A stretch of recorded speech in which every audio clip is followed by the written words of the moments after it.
Assalamualaikum warahmatullahi wabarakatuh. Hai guys, ketemu lagi di channel saya. Dan kali ini kita akan sama-sama mendengarkan ceramah dari Ustadz Firanda Ardirja. Selamat menyaksikan. Innal hamdalillah nahmaduhu wa nasta'inuhu wa nastaghfiruhu wa natubu ilaihi wa na'udzu billahi min shururi anfusina wa sayyiati a'malina. Man yahdihillahu fala mudilla lahu wa may yudlil fala hadiyalah. Asyhadu an la ilaha illallah wahdahu la syarikalah wa asyhadu anna Muhammadan abduhu wa rasuluhu la nabiyya ba'dah. Ya ayyuhalladzina amanu taqullaha haqqa tuqatih wa la tamutunna illa wa antum muslimun. Fa inna asdaqal hadithi kitabullah wa khairal huda huda Muhammadin sallallahu alaihi wasallam wa syarrul umuri muhdatsatuha wa kullu muhdatsatin bid'ah wa kullu bid'atin dhalalah wa kullu dhalalatin finnar. Ma'asyiral muslimin, usikum wa nafsi bi taqwallah faqad fazal muttaqun. Sungguhnya di antara kaidah agung dalam kaidah syariat, al jazaa' min jinsil amal, balasan sesuai dengan perbuatan.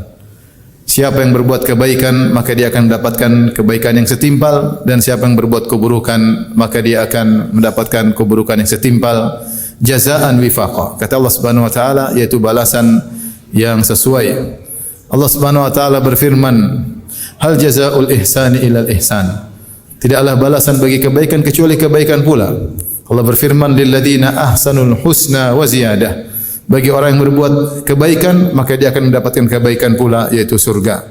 Tsumma kana aqibatul lil ladzina asa'u su'a. Dan kemudian balasan bagi orang yang berbuat keburukan adalah keburukan pula. Kayak ini dalilnya terlalu banyak dalam Al-Qur'an maupun dalam hadis-hadis Nabi sallallahu alaihi wasallam. Siapa yang melakukan kebaikan, bagi dia kebaikan pula, dan siapa yang melakukan keburukan, maka bagi dia keburukan pula, dan ini menunjukkan akan keadilan Allah Subhanahu wa taala. Ma'asyiral muslimin, siapa yang menghayati kaidah ini, maka dia akan semangat melakukan kebaikan-kebaikan. Karena kebaikan yang dia lakukan akan dia raih di dunia dan juga di akhirat. Dan siapa yang menghayati kaidah ini, maka dia akan berhenti dari banyak keburukan. Karena keburukan yang dia lakukan, dia akan mendapatkan balasan setimpal, cepat atau lambat di dunia maupun di akhirat. Di antara dalil yang menunjukkan akan hal ini, Rasulullah sallallahu alaihi wasallam bersabda misalnya, man radda an irdi akhihi raddallahu an wajhihi anin nar. Siapa yang membela harga diri saudaranya, maka Allah akan membela wajahnya dari neraka jahanam. Maka disunahkan bagi seorang jika ada saudaranya dijatuhkan, maka dia bela saudaranya tersebut agar dia dibela dari neraka jahanam.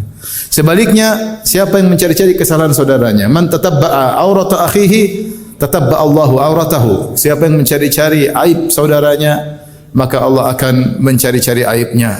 Wa man tatabba'a Allahu auratahu yafdahu walau kana fi baiti ummihi. Dan siapa yang Allah cari aibnya, maka Allah akan bongkar aibnya meskipun dia berada di dalam rumah ibunya. Demikian juga siapa yang menyembunyikan aib orang saudaranya, man satara musliman satarallahu yaumal qiyamah. Siapa yang menyembunyikan aib saudaranya, maka Allah akan menyembunyikan aibnya. Jika Allah membuat kita memandang atau mengetahui aib saudara kita, maka hendaknya kita tutupi aib tersebut. Niscaya Allah akan menutup aib kita di dunia, terlebih lagi di akhirat. Siapa yang ingin aibnya diumbar di dunia, terlebih lagi jika aibnya diumbar di akhirat. Oleh karenanya al jaza' min jinsil amal, balasan sesuai dengan perbuatan. Contoh lagi kata Nabi sallallahu alaihi wasallam, Allahumma man waliya min amri ummati syai'an farafaqa bihim farfuq bihi. Ya Allah, siapa orang yang mengurusi urusan umatku, yaitu menjadi pejabat, mengurusi urusan umatku, kemudian dia bersifat lembut, bersikap lembut kepada umatku, farfuq bihi, maka lembutlah kepadanya. Wa man waliya min amri ummati syai'an fashaqqa alaihim fashfuq alaihi. Siapa yang mengurusi urusan umatku kemudian mempersulit mereka, mempersulit urusan pemerintahan, mempersulit urusan umatku, maka sulitkanlah dia pada hari kiamat kelak, di dunia maupun di akhirat. Maka ini peringatan bagi orang-orang yang bekerja di pegawai negeri yang mengurusi urusan umat, urusan masyarakat, maka bersikaplah baik dan lembut, niscaya Allah akan beri kebaikan kepada anda. Jika Anda melakukan sikap yang kasar, niscaya Allah akan membuat susah Anda di dunia, terlebih lagi di akhirat, cepat atau lambat. Di antaranya juga misalnya Allah Subhanahu wa taala berfirman, "Wa idza qila lakum ya ayyuhalladzina amanu idza qila lakum tafassahu fil majalisi fafsahu yafsahillahu lakum." Wahai orang beriman, jika dikatakan kepada kalian lapangkanlah tempat duduk, artinya bukalah ya tempat agar orang lain bisa duduk, memberi kelonggaran bagi orang lain. Fafsahu, maka berilah kelonggaran kepada orang lain. Yafsahillahu lakum, maka Allah akan beri kelonggaran bagi kalian. Siapa yang beri kelonggaran pada orang lain, Allah akan beri kelonggaran baginya. Ada yang mengatakan di dunia akan diberi kelonggaran oleh Allah, di alam barzah akan diberi kelonggaran bagi Allah dari Allah Subhanahu wa taala, dan di akhirat juga diberi surga yang lapang dari Allah Subhanahu wa taala. Mudah jika tempat sudah padat, kemudian ada orang ingin duduk dan masih ada tempat yang lapang, maka kita beri tempat tersebut untuk dia. Kita tidak sombong dan angkuh, tidak ingin orang duduk di samping kita, tapi kita buka tempat untuknya, maka akan mendapatkan pahala yang besar di sisi Allah Subhanahu wa taala. Nabi sallallahu alaihi wasallam juga bersabda, "Man nafasa an mu'min kurbatan min kurabid dunya, nafasallahu anhu kurbatan min kurabi yaumil qiyamah." Siapa di dunia seorang meringankan beban penderitaan orang lain, maka Allah akan meringankan penderitaannya pada hari kiamat kelak. Penderitaan dunia tidak ada bandingannya dengan penderitaan hari kiamat. Jika ada saudara kita yang butuh bantuan, kita bantu, kita ringankan, meskipun penderitaan tersebut tidak hilang, sekedar kita ringankan penderitaannya, maka pada hari kiamat kelak Allah akan meringankan penderitaan kita di hari yang sangat dahsyat. Sebaliknya, siapa yang menzalimi orang lain, maka dia akan kesulitan pada hari kiamat kelak. Kata Nabi sallallahu alaihi wasallam, "Az-zulmu dzulumatun yaumal qiyamah." Sungguhnya kezaliman adalah kegelapan yang bertubi-tubi, bertumbuk-tumbuk pada hari kiamat kelak. Yaitu sebagian ulama menafsirkan dia akan merasakan kesulitan, kepayahan sejak dibangkitkan sampai melewati tahapan-tahapan pada hari kiamat. Ketika disidang, ketika dihisab, ketika ditimbang amalannya, ketika melewati sirat, maka dia akan mengalami kesulitan-kesulitan yang berat karena dia menzalimi sesama kaum muslimin, menzalimi orang lain. Maka seorang waspada, bantulah orang lain dan jangan menzalimi orang lain. Siapa yang mudah memaafkan, maka Allah akan memaafkan dia. Kata Allah Subhanahu wa taala, "Falyafu wal yasfahu ala tuhibbuna ay yaghfirallahu lakum." Maka berlapang dadalah dan maafkanlah. Tidakkah kalian suka jika Allah mengampuni kalian?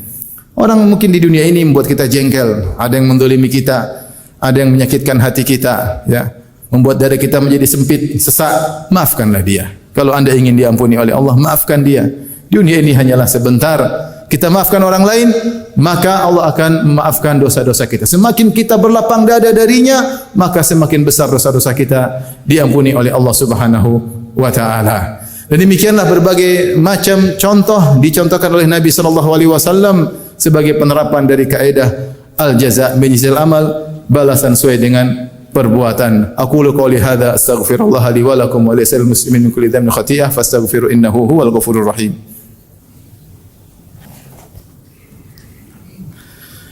Alhamdulillah ala ihsanih wa syukru lahu ala taufiqihi wa amtinani. Asyhadu an la ilaha illallah lahu la syarika lahu ta'ziman li sya'nih wa asyhadu anna Muhammadan abduhu wa rasuluhu da'ila ridwani. Allahumma salli alaihi wa ala alihi wa ashabihi wa ikhwani.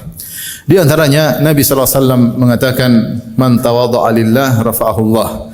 Siapa yang tawadhu ya karena Allah Subhanahu wa taala, rendah hati di hadapan manusia yang lain, maka Allah angkat dia. Ya, Allah akan muliakan dia di dunia dan juga di akhirat. Ya, Allah akan berikan surga baginya. Makanya di antara ciri-ciri ibadur rahman, ciri-ciri penghuni surga, kata Allah, "Wa ibadur rahmanil ladzina yamshuna 'alal ardi hauna." Yaitu hamba-hamba ar-Rahman yang mereka adalah penghuni surga yang berjalan di atas muka bumi dengan haunan, dengan tawadhu. Siapa yang tawadhu, Allah akan angkat. Sebaliknya siapa yang sombong dan angkuh, mentang-mentang di hadapan manusia yang lain, mentang-mentang dengan kekayaannya, dengan jabatannya, dengan nasabnya, dengan kedudukannya, dengan kekuasaannya, maka Allah akan hinakan dia pada hari kiamat kelak. Kata Nabi sallallahu alaihi wasallam, "Yuhsyarul mutakabbiruna yaumal qiyamah ka'amsalidz dzar fi suwarir rijal yakshahumudz dzul min kulli makan." Sungguhnya orang-orang yang sombong pada hari kiamat kelak akan dibangkitkan oleh Allah Subhanahu wa taala dalam bentuk lelaki namun kecil seperti semut, hampir diinjak sana dan sini, diliputi dengan kehinaan dari segala sisi. Kenapa? Di dunia dia merasa mentang-mentang, merasa tinggi, merasa besar. maka pada hari kiamat Allah hinakan dia, Allah rendahkan dia, dia hampir diinjak-injak oleh manusia di hari yang sangat dahsyat tersebut. Ketahuilah ma'asyiral muslimin, maka seorang hendaknya menghayati akan kaidah ini. Berusaha berbuat kebaikan, niscaya kita akan mendapatkan kebaikan tersebut cepat atau lambat. Dan berusahalah menghindarkan diri dari segala bentuk keburukan, menzalimi orang lain. Niscaya Allah akan berikan kemudahan bagi kita cepat atau lambat. Semoga Allah Subhanahu wa taala menganugerahkan kepada kita ketakwaan dan keimanan, dan semoga Allah menganugerahkan kepada kita husnul khatimah. Innallaha malaikatahu yusalluna 'alan nabi ya ayyuhalladzina amanu shallu 'alaihi wa sallimu taslima. Terima kasih yang sudah menyaksikan video ini. Wassalamualaikum warahmatullahi wabarakatuh.